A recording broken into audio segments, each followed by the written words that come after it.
सुप्रभात मेरे प्यारे बच्चों, स्वागत है आपका हिंदी कक्षा में। आशा करती हूँ आप सब अपने अपने घरों में सुरक्षित होंगे। आज हम इस कक्षा में वसंत पुस्तिका से पाठ द्वितीय बचपन को आगे पढ़ेंगे। पिछली कक्षा में हमने इस पाठ की शुरुआत की थी, जहाँ हमने जाना कि लेखिका कृष्णा सोबती जी हमसे उम्र में बहुत बड़ी हैं और वो पिछली शताब्दी में उन्होंने जन्म ग्रहण की थी। वो हमें अपने बचपन के सैर पर ले जा रही हैं। तो आइए बच्चों, इस पाठ को आगे पढ़ते हैं और देखते हैं कि कृष्णा जी के बचपन में और क्या क्या हुआ करती थी। आगे कृष्णा जी कहती हैं, हम जाने क्यों घोड़ों को कुछ कमतर करके समझते, उन पर हंसते थे। ननिहाल के घोड़े खूब रिष्ट पृष्ठ और खूबसूरत, उनकी बात फिर कभी। शाम को रंग बिरंगे गुब्बारे, सामने जाखू का पहाड़, ऊंचा चर्च, चर्च की घंटियां बजती तो दूर दूर तक उनकी गूंज फैल जाती। लगता इसके संगीत से प्रभु यीशु स्वयं कुछ कह रहे हैं। तो बच्चों, यहाँ कृष्णा जी कहती हैं कि उनके बचपन के दिन बहुत रंग बिरंगे थे और उन्हें शाम को रंग बिरंगे गुब्बारे देखना पसंद था। सामने उनके जाकू का पहाड़ भी था, ऊंचा चर्च भी था। चर्च की घंटियाँ कुछ इस प्रकार बजती कि मन को बिल्कुल शांत कर जाती और ऐसा लगता कि प्रभु स्वयं जो है पधार चुके हैं धरती पे और बिल्कुल चारों तरफ शांति का वातावरण था। सामने आकाश पर सूर्यास्त हो रहा है। गुलाबी सुनहरी धारियां नीले आसमान पर फैल रही हैं। दूर दूर फैले पहाड़ों के मुखड़े गहराने लगे और देखते देखते बत्तियां टिमटिमाने लगी। रिज पर की रौनक और मॉल की दुकानों की चमक के भी क्या कहने। स्कैंडल पॉइंट की भीड़ से उभरता कोलाहल। तो बच्चों, लेखिका के बचपन की हर एक जो शाम थी वो बिल्कुल इसी प्रकार से गुजरती थी कि सूर्यास्त का समय होता था और बिल्कुल गुलाबी और सुनहरी धारियां जो है वो नीले आसमान पर छा जाती थी। और जैसे ही शाम ढलती वैसे ही मॉल में और चारों तरफ जो रिज की दुकानें थी शिमला में, चारों तरफ बत्तियां टिमटिमाने लगती और बहुत रौनक फैल जाता चारों ओर। इसे आगे पढ़े। सर्वर स्कैंडल पॉइंट के ठीक सामने उन दिनों एक दुकान हुआ करती थी, जिसके शोरूम में शिमला कालका ट्रेन का मॉडल बना हुआ था। इसकी पटरियां, उस पर खड़ी छोटे छोटे डिब्बों वाली ट्रेन, एक और लाल टीन की छत वाला स्टेशन और सामने सिग्नल देता खंबा, थोड़ी थोड़ी दूर पर बनी सुरंगें।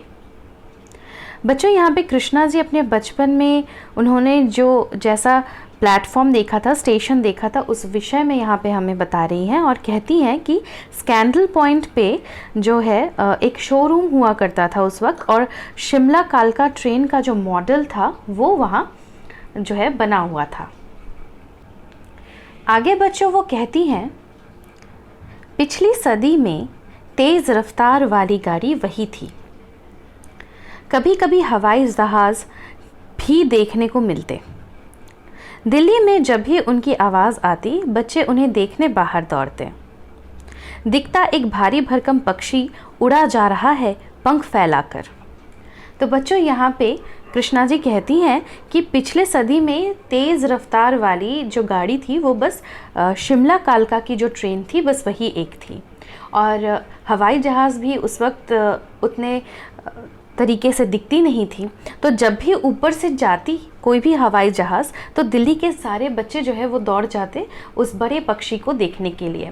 उन्हें लगता कि वो हवाई जहाज़ नहीं बल्कि कोई बड़ी पक्षी है जो आसमान में उड़ रही है। यह देखो, और वह गायब। उसकी स्पीड ही इतनी तेज़ होती। हाँ, गाड़ी के मॉडल वाली दुकान के साथ एक और ऐसी दुकान थी जो मुझे कभी नहीं भूलती। यह वो दुकान थी जहाँ मेरा पहला चश्मा बना था। वहाँ आँखों के डॉक्टर अंग्रेज़ थे। तो बच्चों यहाँ पे शोरूम के मॉडल की जो बात की गई है, उसके बगल में एक और दुकान हुआ करता था जहाँ पे कृष्णा जी ने बचपन में अपना जो है चश्मा बनवाया था। वहाँ पे कोई अंग्रेज़ डॉक्टर वहाँ पे बैठते थे और उनके आँखों का इलाज वहीं हुआ करता था। आगे वो कहती हैं, शुरू शुरू में चश्मा लगाना बड़ा अटपटा लगा। छोटे बड़े मेरे चेहरे की ओर देखते और कहते आँखों में कुछ तकलीफ़ है। तो बच्चों यहाँ पे कृष्णा जी कहती हैं कि शुरू शुरू में जब वो चश्मा पहनती थी तो सब उनके तरफ बहुत अटपटे और अतरंगी तरीके से देखते थे, तो उन्हें भी बहुत अटपटा सा लगता था। उस उम्र में ऐनक, दूध पिया करो, मैं डॉक्टर साहिब का कहा दोहरा देती। कुछ देर पहनोगी तो ऐनक उतर जाएगी। तो बच्चों उन्हें कई तरह के सलाह भी मिलते थे, जैसे कि दूध पिया करो, इस उम्र में ऐनक कैसे लग गई, आंखें ख़राब हो गई हैं। तो वो फिर ये कहती कि उनकी जो डॉक्टर साहिबा थी उन्होंने कहा था कि कुछ देर इसे पहनोगे तो ऐनक जो है वो उतर जाएगी। वैसे डॉक्टर साहिब ने पूरा आश्वासन दिया था, लेकिन चश्मा तो अब तक नहीं उतरा, नंबर बस कम ही होता रहा। मैं अपने आप इसकी ज़िम्मेवार हूँ। जब आप दिन की रोशनी को छोड़कर रात में टेबल लैंप के सामने काम करेंगी तो इसके अलावा और क्या होगा। हाँ, जब पहली बार मैंने चश्मा लगाया तो मेरे एक चचेरे भाई ने मुझे छेड़ा, देखो देखो कैसी लग रही है। तो बच्चों यहाँ कृष्णा जी कहती हैं कि दिन के उजाले को छोड़कर यदि आप रात में हल्के से टिमटिमाते हुए टेबल लैंप के सामने काम करेंगी तो आपके आँखों की रोशनी जो है धीरे धीरे वो जाती रहेगी। तो बच्चों यहाँ पे कृष्णा जी के चचेरे भाई ने उन्हें छेड़ते हुए ये कहा है कि आँख पर चश्मा लगाया ताकि सूझे दूर की, यह नहीं लड़की को मालूम सूरत बनी लंगूर की। तो बच्चों इस बात से उन्हें थोड़ा बुरा तो लगा कि उन्होंने चश्मा पहना है ताकि उन्हें ठीक से दिख सके, लेकिन लोग उन्हें चिढ़ाना शुरू कर चुके थे। वो चिढ़ी इस बात पर और वो कहती हैं कि मैं खिजी कि मुझ पर यह क्यों दोहराया जा रहा है, पर शेर बुरा ना लगा। जब वह चाय पीकर चले गए तो मैं अपने कमरे में जाकर आईने के सामने खड़ी हो गई। कई बार अपने को देखा, ऐनक उतारी, फिर पहनी, फिर उतारी, देखती रही, सूरत बनी लंगूर की, नहीं नहीं नहीं, हाँ हाँ हाँ। तो बच्चों यहाँ पे वो जो उन्हें छेड़ कर गए थे उनके चचेरे भाई, इस बात से उन्हें क्योंकि बुरा लगा था तो वो क्या की कि ऐनक के सामने जाकर के वो खड़ी हो गई और अपना जो चश्मा था वो बार बार उतारती और उसे पहनती। मैंने अपने छोटे भाई का टोपा उठाकर सिर पर रखा, कुछ अजीब लगा, अच्छा भी और मजाकिया भी। तब की बात थी, अब तो चेहरे के साथ घुल मिल गया है चश्मा। जब कभी उतरा हुआ होता है तो चेहरा खाली खाली लगने लगता है। तो बच्चों अब वो कहती हैं कि अब तो चश्मे के बिना वो चल ही नहीं सकती हैं, हमेशा उनके चेहरे पे जो है चश्मा लगा रहता है। याद आ गया वह टोपा, काली फ्रेम का चश्मा और लंगूर की सूरत। हाँ, इन दिनों शिमला में मैं सिर पर टोपी लगाना पसंद करती हूँ। मैंने कई रंगों की जमा कर ली है, कहाँ दुपट्टों का ओढ़ना और कहाँ सहज सरल सुभती वाली हिमाचली टोपियाँ।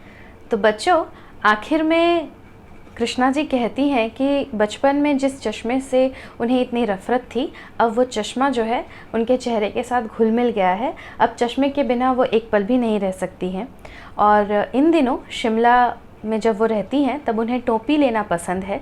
उन्होंने कई तरह के रंग बिरंगे टोपियों का जो है जुगाड़ कर लिया है और उन्हें ये चीज़ अच्छा लगता है।